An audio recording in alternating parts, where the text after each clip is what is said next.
If your items are under £1, you can use USPS first class system. So I'm going to show you guys what this looks like. Make sure that your items are under £1 first. So we're going to weigh our item right now. So you're going to need a scale. I just have a basic scale. This one plugs into the wall, and I have my item prepared, and what I did was I bagged it just for presentation for the customer, so it's nice and fresh looking.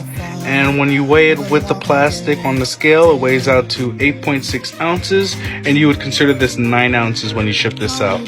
So this is to invest in these poly bags prior to any shipping that you're going to be doing, and these are allowed to be used if the item again is going to be under £1. You're allowed to use these bags. And I do have my thank you card for presentation.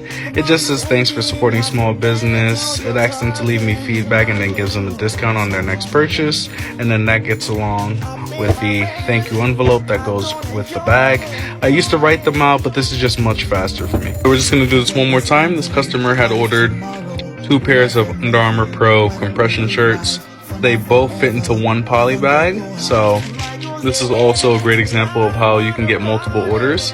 And if they're still under £1, this one is 12.1, right?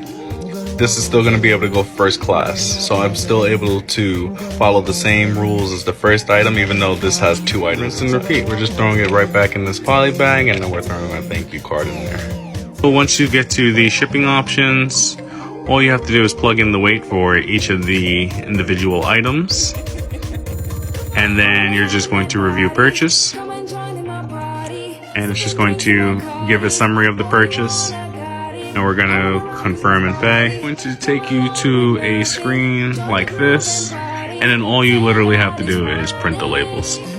To become a serious seller, I do suggest that you invest in one of these thermal printers. It's just going to save you so much more money than using a ink printer. So all you're doing is loading up this machine with this paper, and then all you have to do is literally just print the labels, and they'll just come out on the sticky paper, and you'll be able to just peel it off. And that's what it looks like for the most part. It just comes out like that. Your final result, all your labels will be printed on these poly bags, and you just send them to the post office.